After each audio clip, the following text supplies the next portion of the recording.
السلام عليكم ورحمة الله وبركاته. إن شاء الله يكون الصوت واضح. الكهرباء قطع وإحنا يعني مستنيين النور يرجع. المفروض كان يرجع الساعة 4 بس يظهر كل تأخيرة وإيه وفي أخيرة إن شاء الله، الله أعلم، فيها ثواب على الأقل. ففي ظل هذه الأوضاع الراهنة وبما إن الكهرباء مقطوعة والجو حر وفرهضة، فقلت الواحد يتذكر يعني كرم الله سبحانه وتعالى. وبعتذر لكم عن ازعاج الشارع، يعني ما هي دي البلكونه بقى. ونقرا قصيده او نسمع قصيده كاتبها الشيخ ابراهيم بداوي رحمه الله عليه، مولود سنه 1903 في السلطنه المصريه. مواليد سنة 1903 في السلطنة المصرية في محافظة البحيرة،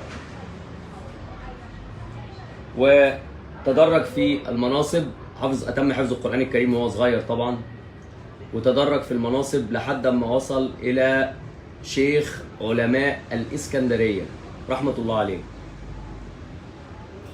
فاحنا بنسمع قصيدة من أخونا عبد الواحد المغربي، وهو تقريبا من اليمن الشقيق والله أعلم.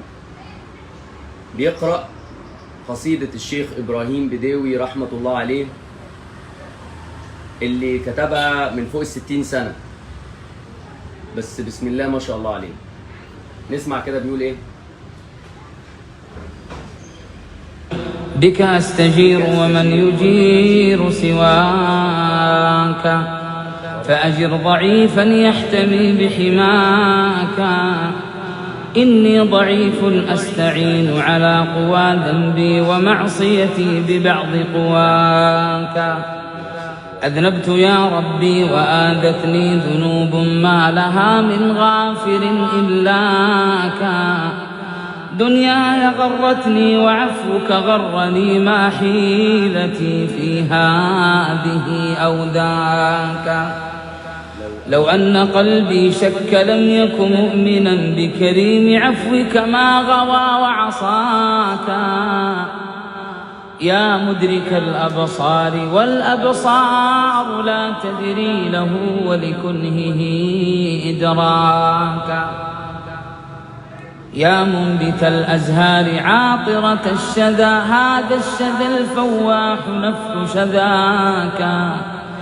يا مرسل الأطيار تصدح في الربا صدحاتها تسبيحة لعلاك. يا مجري الأنهار ما جريانها إلا انفعالة قطرة لنداك. رباه إلا انفعالة قطرة لنداك. يا مجري الأنهار وما جريان. يا كهربا جت يا جماعة، كهربا جت. ممكن حد يزغرط؟ حد بيعرف يزغرط؟ شكرا يا حكومة إن التأخير ربع ساعة بس. ربنا يكرمكم يا رب ويبارك لكم فينا.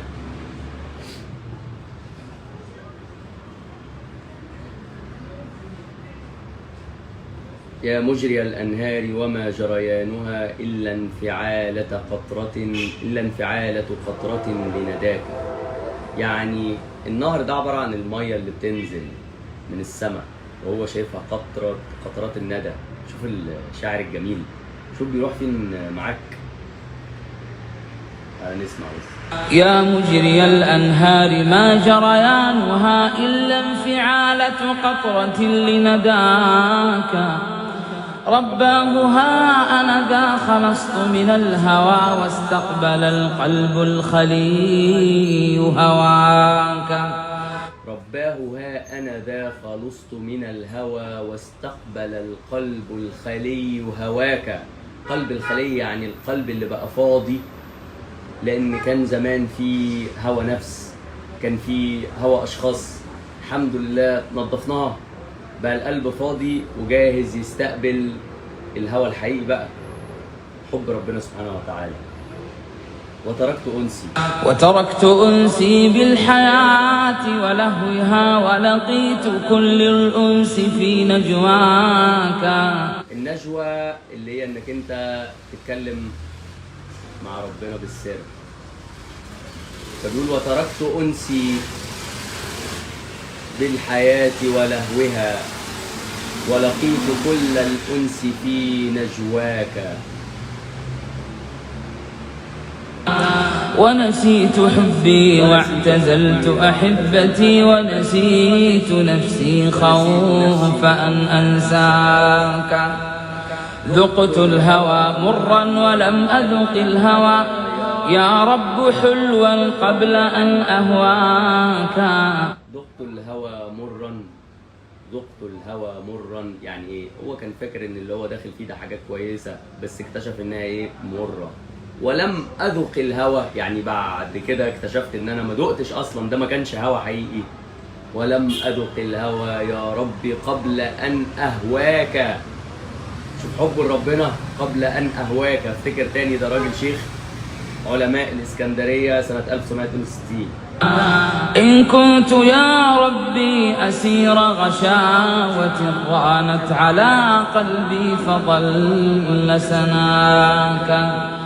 واليوم يا ربي مسحت غشاوتي وبدأت بالقلب البصير أراك.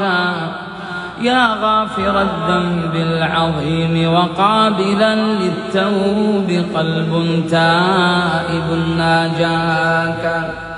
أترده وترد صادق توبتي حاشاك ترفض تائبا حاشاك. يا رب جئتك نادما أبكي على ما قدمته يداي لا أتباكى. أخشى من العرض الرهيب عليك يا ربي وأخشى منك إذ ألقاك. يا رب عدت إلى رحابك تائبا مستسلما مستمسكا بعراك. ما لي وما للأغنياء وأنت يا رب الغني ولا يحد غناك. ما لي وما للأقوياء وأنت يا ربي ورب الناس ما أقواك.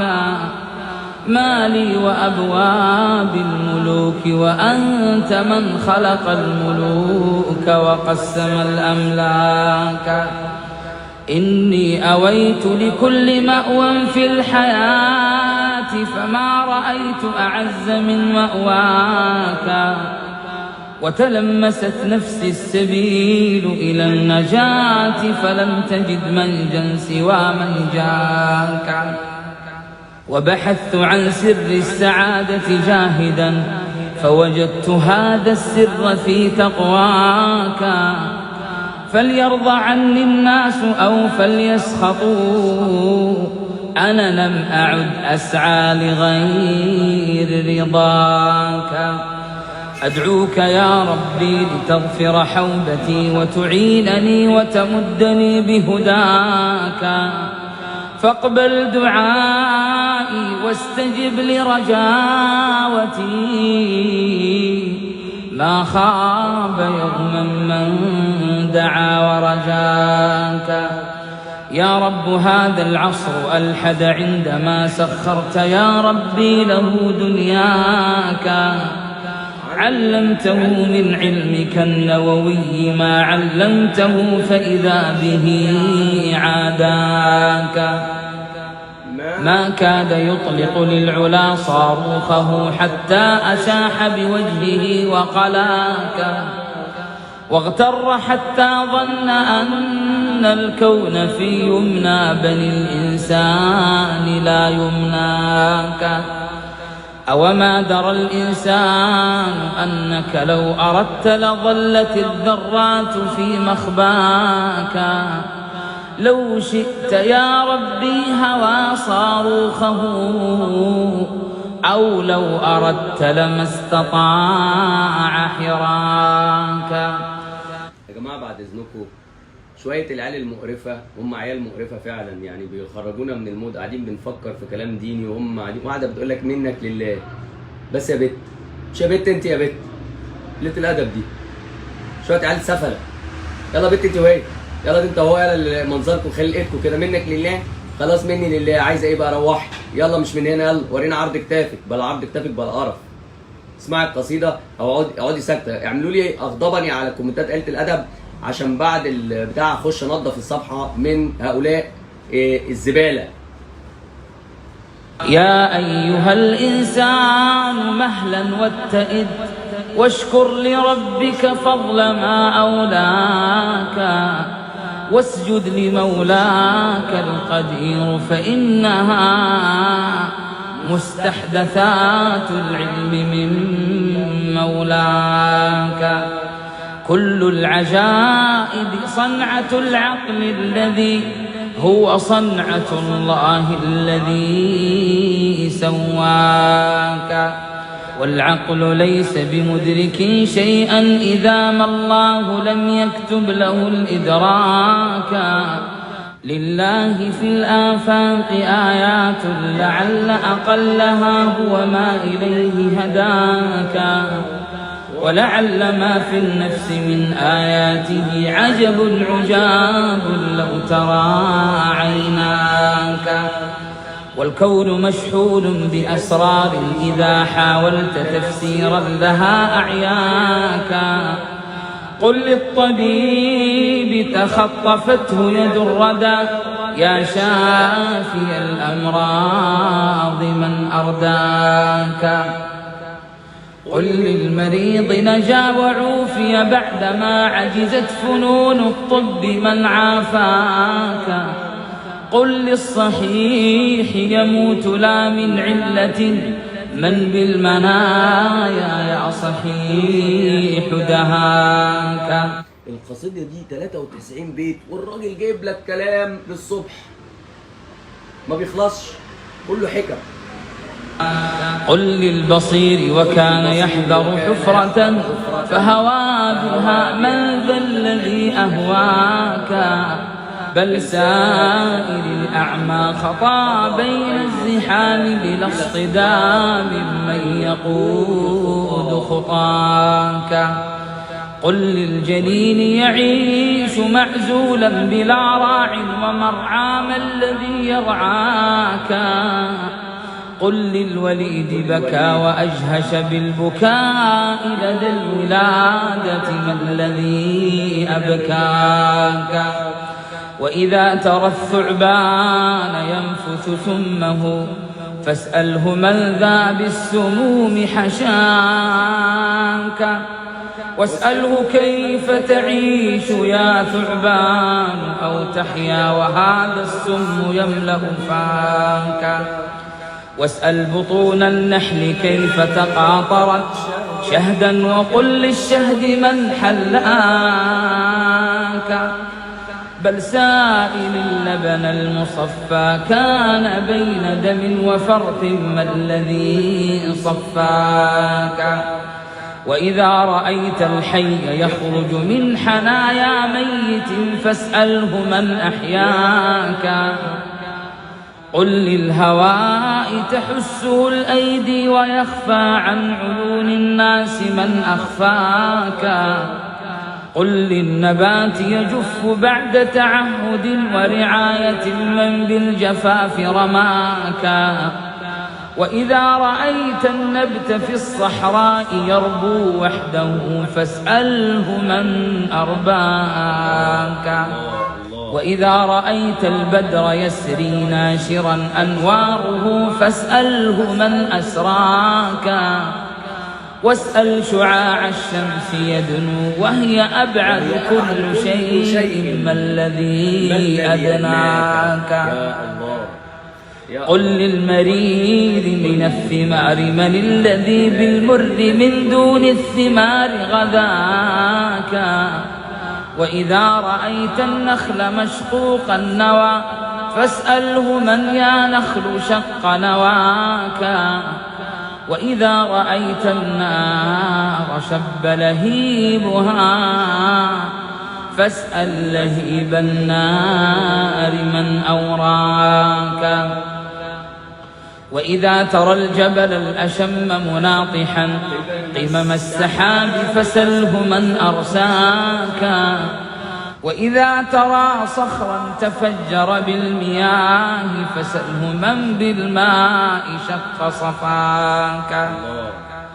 وإذا رأيت النهر بالعذب الزلال جرى فسله من الذي أجراك. وإذا رأيت البحر بالملح الأجاج طغى فسله من الذي أطغاك. وإذا رأيت الليل يغشى داجيا فاسأله من يا ليل حاك دجاك. وإذا رأيت الصبح يسفر ضاحيا فاسأله من يا صبح صاغ ضحاك. هذه عجائب طالما أخذت بها عيناك وانفتحت بها أذناك. يا أيها الإنسان مهلا ما الذي بالله جل جلاله أغراك. الله الله الله الله الله. هو كل بيت من دول يتقال عجبته الله. ما هو ما الذي أحياك الله. مالي ومال الأغنياء وأنت يا رب الغني ولا يحد غناك.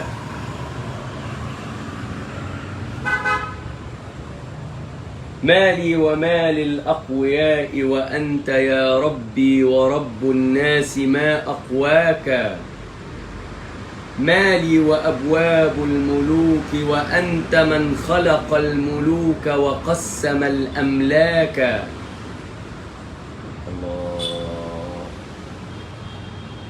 إني أويت لكل مأوى في الحياة فما وجدت أعز من مأواك. الله الله على الشيخ إبراهيم بديوي. ادعوا له بالرحمة بعد إذنكم. الإنسان اللي كاتب الكلام ده يعني لازم ندعي له بالرحمة. والله رحمة الله عليه وعلى كل شيوخه وتلامذته، رحمة الله عليهم جميعا. راجل بسم الله ما شاء الله بلغة يعني أهل الدين، يعني ما شاء الله نحسبه تقيا موصولا بينه وبين ربنا صلة. طب عرفت ازاي؟ بص الكلام عرفت ازاي ايه؟ هو حد يعرف يقول الكلام ده؟ الكلام ده لو انا قلت لك ان هو من 800 سنة ولا 1000 سنة والله ممكن تصدق عادي، الا بس الحتة يا ربي هذا العصر ألحد عندما سخرت له يا ربي سخرت يا ربي له دنياك. علمته من علمك النووي ما علمته فإذا به عاداك. ما كاد يطلق للعلا صاروخه حتى أشاح بوجهه وقلاك. يعني ده أنا الحمد لله عمال بحفظ فيها بإني بسمعها كتير، من جمالها بسمعها كتير، بس كلام تقيل. كلام تقيل ولا مش كلام تقيل؟ ده مش مهندسين ولا دكاترة ولا محامين وناس مش مكملة تعليم.